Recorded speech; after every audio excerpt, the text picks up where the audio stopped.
안녕하세요. 책 읽어주는 여자 에젤 강미경입니다. 인생의 벼랑 끝에서 예수를 만난 연세중앙교회 성도님들의 놀랍고 생생한 간증을 들어보시면 와, 정말 하나님이 살아계시구나 고백하게 되실 겁니다. 2006년 아내가 설암 3기 판정을 받았다. 처음 혀 밑에 좁쌀만한 종양이 발견됐을 때 바로 수술을 받았더라면 좋았을걸. 암 수술 자체가 무섭고 두려워서 한약으로 치료하려던 것이 1년 사이에 병을 더 키운 꼴이 되고 말았다. 혀 밑에 종양이 커다랗게 자라나 아예 혓바닥을 밀어젖히고 흉측한 형체를 드러냈다. 의사는 혀의 3분의 1을 잘라내고 허벅지 살로 혀 이식을 해야 한다고 했다. 수술 후에는 혀가 잘 안 움직여 말도 못하고 제대로 먹지도 못하며 그나마 살 확률이 절반이라는 말에 아내는 얼마나 더 살겠다고 혀를 잘라요. 이대로 살다가 죽을래요 하며 수술 받기를 거부했다. 나 김종선은 인쇄소를 30년 운영하면서 매월 초사흘 날이면 굿판을 벌이거나 전국의 유명 사찰을 다니며 불공을 들여왔던 터라 병원 치료를 안 받을 거면 이참에 절로 들어가자고 아내를 설득했다. 수소문 끝에 침술과 뜸이 용한 스님이 계시다는 춘천의 모 사찰을 찾았다. 권사이신 어머니는 하나님께 기도를 드려야지 왜 절로 가느냐며 눈물로 말렸지만 우리 부부는 어머니는 어머니대로 우리는 우리대로 가는 길이 다릅니다 라며 짐을 꾸렸다. 기암절벽에 경치 좋은 산골짜기에 지어진 사찰에서 불공을 드리고 스님의 처방대로 침 맞고 뜸을 뜨고 암에 좋다는 온갖 진귀한 것을 다 해다 먹이느라 3개월이 훌쩍 지났다. 속세를 떠나 모든 것을 잊고 지내니 스트레스가 확 풀리는 것 같았다. 아예 그 사찰을 사서 여생을 거기서 보내야겠다는 생각이 들어 주지 스님에게 얼마면 저를 팔겠느냐고 말을 건넸다. 그런데 이게 웬일인가. 사찰 매입 의사를 밝힌 그날 저녁 아내의 상태가 갑자기 악화됐다. 아내의 입안은 시퍼렇다 못해 불구죽죽하게 살 썩은 빛을 한 종양 덩어리로 가득 차버렸다. 급히 서울로 올라와 병원으로 갔더니 주치의가 호통을 쳤다. 설암 4기. 상태가 위급해서 수술할 수도 없고 설암은 혀가 움직이는 부위라 방사선 치료도 잘 안 되니 더 이상 병원에서도 어쩔 수 없다고 했다. 설암에는 약도 없어 아내는 생으로 통증에 시달리느라 거의 실신 상태에서 뜻밖의 말을 꺼냈다. 여보, 이제 내 목숨은 바람 앞에 등불 같은 신세네요. 무섭고 두려워요. 아무리 굿술하고 불공을 들여봐도 소용이 없으니 마지막으로 연세중앙교회 윤석전 목사님께 기도 한번 받아보고 싶어요. 연세중앙교회는 내가 운영하는 원일 인쇄소의 20년 고객이었다. 윤 목사님께 직접 전도를 받은 적도 여러 번이고 함윤용 집사님도 아내의 소식을 듣고는 몇 번이나 목사님께 기도받기를 권했다. 그러나 온통 미신과 불교에만 마음이 뺏겨있던 나는 누구의 말도 귀담아 듣지 않았다. 그러나 죽음을 목전에 둔 아내의 마지막 소원이 기도받는 것이라고 하니 얼른 그러자고 했다. 2006년 7월 2일 아내와 나란히 연세중앙교회 예배당에 앉아 저녁 예배를 드리니 만감이 교차했다. 외가로는 목사가 여럿 배출된 뿌리 깊은 기독교 집안이고 나도 어린 시절에는 교회에 다녔는데 30년을 미신과 불교에 빠져 살다가 현대의학으로는 고치기 어려운 병든 아내와 함께 하나님 앞에 머리를 조아렸다고 생각하니 돌아온 탕자 같은 기분에 송구한 마음 금할 길이 없었다. 특히 춘천의 사찰을 사들이려고 주지와 상의하던 그날 아내의 상태가 갑자기 악화된 것을 생각하면 하나님께서 죄의 수렁에 빠진 나를 건지시려고 이런 일이 생긴 게 아닐까 하는 마음이 들었고 아내가 병든 것이 나 때문인 것 같아 하나님이 더욱 두렵기만 했다. 윤 목사님께 기도받고 나자 아내는 오랜만에 마음의 평안을 얻었다며 좋아했다. 그리고 기왕 하나님께 매달리기로 작정했으니 목사님이 강사로 서는 장흥 집회도 따라가자고 했다. 내친 김에 차를 전라남도 장흥 집회 장소로 몰았다. 집회 장소에서 윤 목사님은 설교를 마칠 때마다 아내의 자리로 오셔서 간절히 기도해 주셨다. 윤 목사님께 자주 기도를 받아서인지 말기 암 환자가 내리 4일을 연속으로 성회에 참석하고서도 힘들다는 말 없이 오히려 얼굴이 밝아졌다. 그리고 어느새 믿음이 생겼는지 마음이 평안하다며 밝은 표정이 되었다. 목사님께 기도받은 지 2주가 되었을 무렵 항암 주사는 2번 정도 맞았을 때였다. 새벽에 아내가 자다 말고 울면서 나를 불렀다. 이것 보세요. 입안에 종양이 없어졌어요. 아내의 입안을 들여다보니 정말 입안 가득 차지하고 있던 종양이 거짓말처럼 사라지고 없었다. 어제 저녁까지도 분명 그렇게 고통을 주던 암덩어리가 사라지고 없는 것이다. 너무나 놀라서 병원으로 달려가니 담당 의사들이 모두 깜짝 놀라면서 서람 4기 환자가 2주 만에 이렇게 호전을 보인 것은 기적 중의 기적입니다 라고 했다. 어느새 우리 부부가 하나님을 섬긴 지 1년 6개월째다. 지금 아내는 건강한 몸으로 신앙생활을 하고 있다. 아내를 보는 사람마다 모두 죽는다고 했는데 그런 아내가 멀쩡히 살아서 지금 내 곁에 있는 것이 꿈만 같다. 정말 하나님은 죽을 사람도 살려주시는 분이었다. 무엇보다 죄악에 빠져 살던 탕자를 살려주신 하나님 아버지께 모든 영광을 올려드린다. 천주교인인 나는 젊은 나이에 큰 돈을 벌었다. 남편은 전자부품 제조업을 했는데 사업이 번창하여 20년 전 한 달에 생활비로 1,000만 원씩 주었다. 명품으로 몇백만 원짜리 옷을 사입고 실증이 나면 값비싼 옷들을 남들에게 그냥 나눠주기도 하며 호화롭게 살았다. 모든 물건을 백화점에서 고급으로 구입하다 보니 나는 백화점의 VIP 고객으로 등록되어 있었다. 그러나 몇 년 뒤 남편의 사업이 조금씩 기울어지더니 급기야 부도를 맞게 되었다. 나는 견딜 수 없는 고통 속에 빠져들었다. 돈을 의지하며 살았던 나는 마음대로 돈을 쓰지 못하고 쇼핑하지 못한다는 사실에 미칠 것만 같았다. 그래서 하루가 멀다 하고 남편에게 돈 좀 많이 벌어오라고 소리를 질러대며 싸우기 시작했다. 만족할 줄 모르고 감사할 줄 모르며 이기적이고 불같은 내 성격 탓에 가정 불화는 계속되었다. 결국 이혼을 결심하고 모든 준비를 끝낸 상태에서 한때 다녔던 피아노 학원 원장인 김혜숙 집사가 딱 한 번만 연세중앙교회에 가보자고 애원했다. 너무나 사정을 하기에 정말 한 번만 가주자는 생각으로 따라 나섰다. 나중에 알고 보니 나를 전도하기 위해 기도 모임에서 나를 위해 집중적으로 기도했다는 것이다. 처음 교회에 간 것은 금요 철야 예배 시간이었다. 당신은 사랑받기 위해 태어난 사람, 당신의 삶 속에서 그 사랑받고 있지요 라는 찬양을 듣는데 갑자기 하나님이 나를 창조하시고 나를 뜨겁게 사랑하신다는 확신이 내 심령에 꽂히면서 내 존재가 가치 있게 느껴졌다. 얼마나 울었는지 눈물 콧물이 범벅이 되었지만 내 마음속에는 알 수 없는 평안과 행복이 찾아왔다. 그 후 마치 연애할 때 애인을 사모하며 기다리듯이 예배 시간이 기다려져 가슴이 두근거렸다. 매일 새벽 예배에도 참석했다. 우리 집안은 대대로 천주교 집안이었지만 윤석전 목사님의 말씀을 통해 비로소 그동안 내가 얼마나 큰 죄인이었는지 고백하게 되었고 예수님의 십자가 공로를 깨닫게 되었다. 말씀을 들으면서 내가 얼마나 지혜롭지 못하게 낭비하며 살았는지 남편에게 얼마나 함부로 대했는지 깨닫게 되어 통곡하고 회개했다. 성가대에 지원해 찬양을 하면서도 찬양 가사가 우리 가정에 그대로 이루어지게 해달라고 눈물로 기도했다. 내가 예전의 모습과는 완전히 달라지고 변화되자 먼저 남편이 나를 따라 교회에 나오게 되었고 지금은 나와 함께 성가대에서 찬양으로 충성하고 있다. 회사가 부도난 후 매일 싸우던 우리 부부를 잘 아시는 친정엄마도 성당에 다니셨지만 내가 교회에 나가면서부터 남편과 사이가 좋아지고 항상 웃으며 행복해하는 모습을 보고 우리 교회에 나오고 계신다. 오직 돈을 제일로 알고 명품에 목숨을 걸었던 내가 지금은 아무것도 없음에도 평안 가운데 살아가는 모습을 본 셋째 형님네도 우리 교회에 나온다. 식당을 하시던 친정어머니는 아예 교회 근처로 이사를 하여 지금은 교회 근처에서 식당을 운영하고 있다. 오직 하나님 앞에 기도하며 순종했더니 모든 일들이 하나님 은혜 가운데 잘 해결되었다. 아직 경제적인 문제가 다 해결된 건 아니지만 나는 아무 염려가 없다. 그저 구원받은 은혜가 너무 감사하고 우리 가정과 친정 식구들을 구원해 주신 하나님의 은혜가 감사할 뿐이다. 내게 소망이 있다면 아직 하나님을 모르는 친척들과 이웃을 주님 사랑으로 사랑하며 전도하는 일이다. 이름 없이 빚도 없이 조용히 충성하고 기도하며 하나님을 몰라 방황하고 힘들어하는 이들에게 하나님을 전하며 살고 싶다. 나 공명식은 공자님의 후손으로 곡부공시 21대 종손이며 종친의 수석 부회장을 수십 년씩 지내고 성균관에서 유학을 가르칠 정도로 철두철미한 유교 철학을 기반으로 70평생을 살아온 사람이다. 그런 내가 80을 바라보는 나이에 하나님께 기도드리는 것으로 하루를 시작하고 하루를 마감하는 크리스천이 될 줄이야. 모든 것이 하나님의 은혜라 감사가 절로 나온다.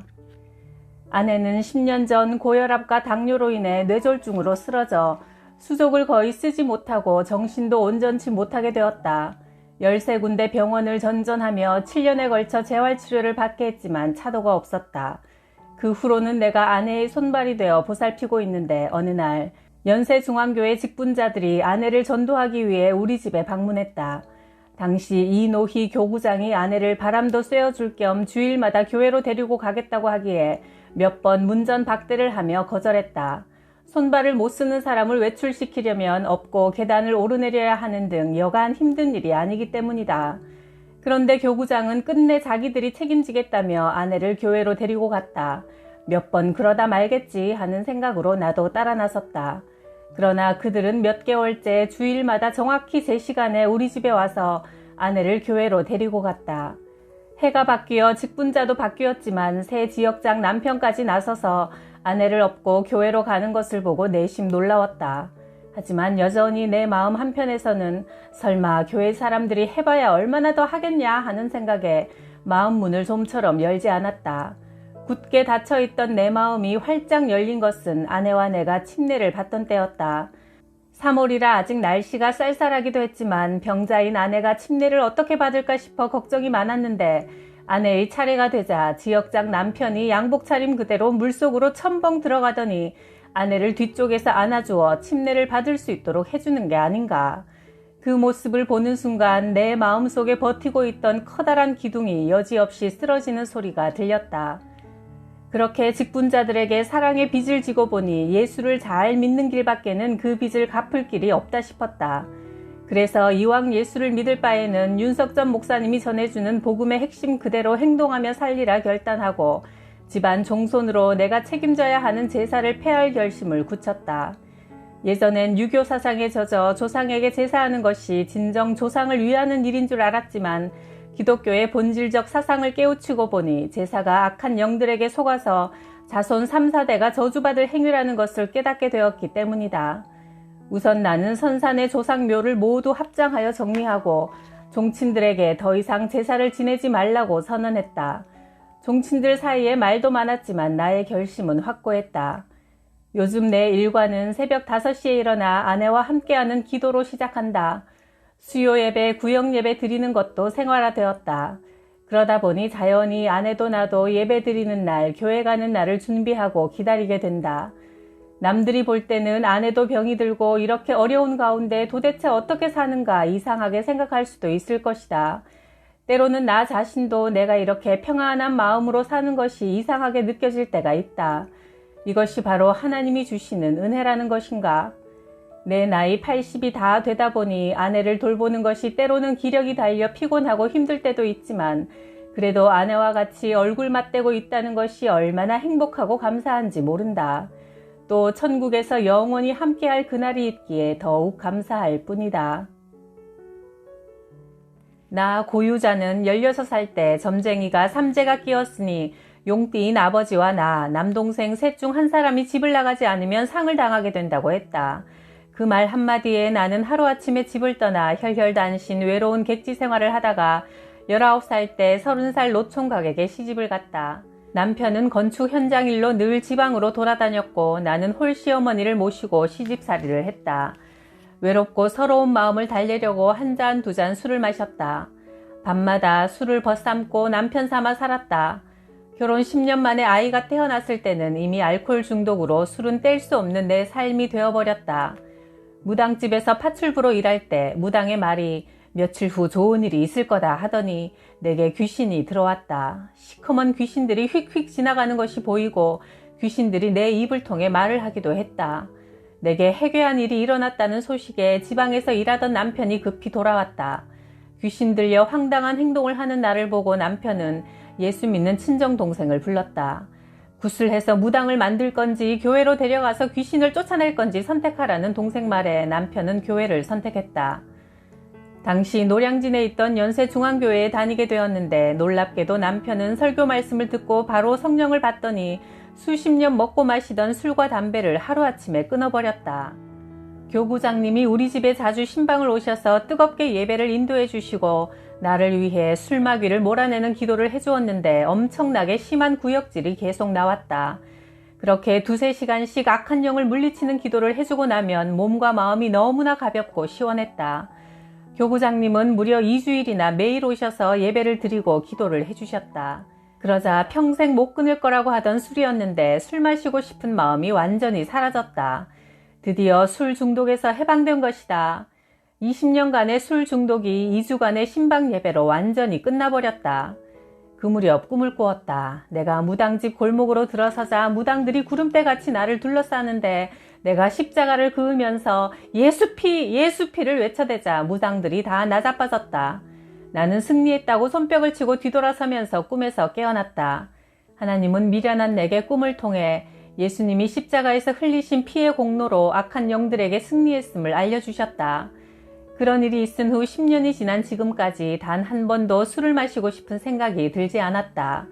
내가 그렇게 변화되고 나자 32년 천주교 신자이신 시어머니도 교회에 나오시게 되었고 3년 후 천국에 가시면서 가족들에게 절대로 제사를 지내지 말라고 유언하셔서 우리 집의 제사는 완전히 무너졌다.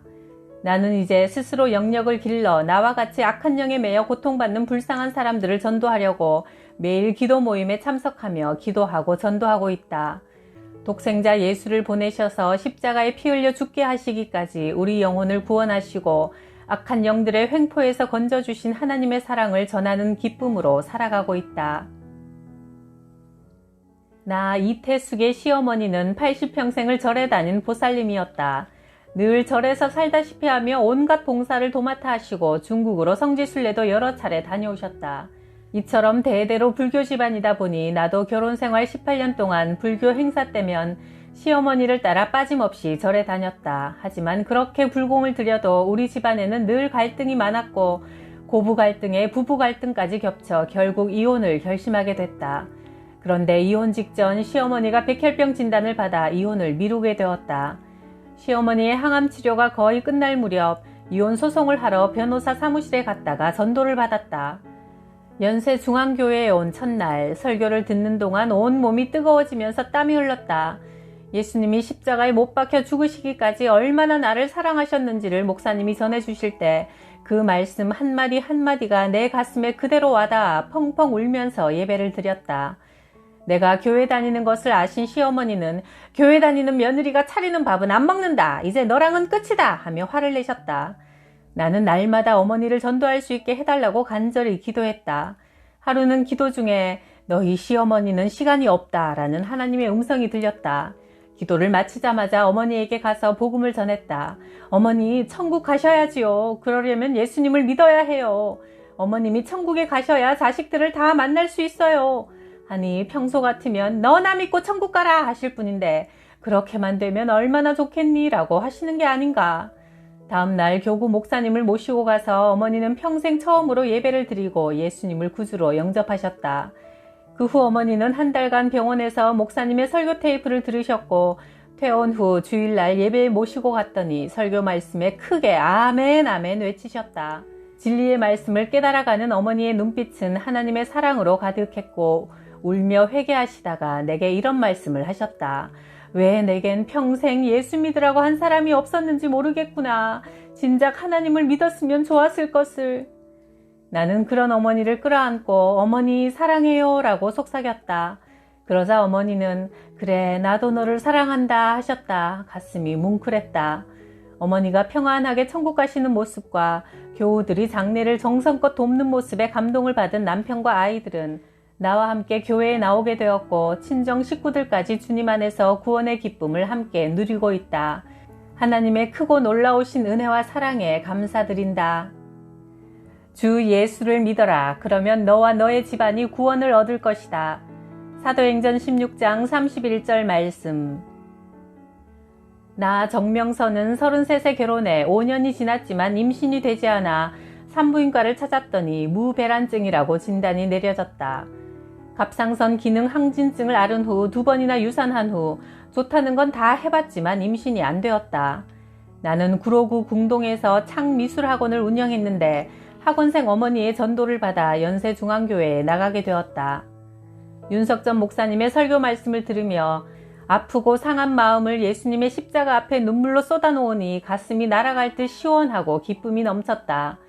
예수님은 중병에 걸린 수많은 병자들을 고치시고 죽은 사람도 살리셨는데 임신 못하는 것쯤은 별 문제거리도 아니구나 싶었다. 교회를 다니며 신앙생활을 한 지 몇 달 후 하열기가 비쳐 병원에 가니 뜻밖에도 임신 5주라고 했다. 예?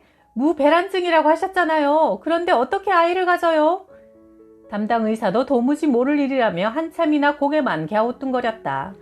우리 집안은 축제 분위기에 휩싸였다. 그런데 다음 주 더 놀라운 일이 기다리고 있었다.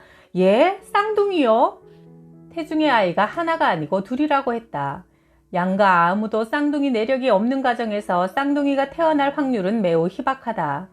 정말 누가 봐도 태중의 아이가 하나님의 섬세한 손길의 작품임을 인정하지 않을 수 없도록 확실하게 역사하셨다. 절에 다니시던 친정어머니도 환하게 웃으시며 좋아하셨다. 하나님은 정말 재밌는 분이시구나. 나는 요즘 지하, 지후의 쌍둥이 엄마로 하루가 어떻게 지나가는지 모를 만큼 바쁘다. 하나님의 아들 예수님이 내 죄를 사해 주시려고 십자가에서 죽으셨고 다시 부활하셔서 영원한 천국으로 인도하시는 그 은혜를 생각하면 감사하고 감사할 뿐이다. 지금 혹시 인생의 벼랑 끝에 서 계신 분들 있으시다면 교회에 와서 예배드리고 기도하며 하나님을 찾으세요. 반드시 길을 여시고 만나 주실 겁니다. 구독, 좋아요, 댓글에 놀라운 선물에 감사드려요.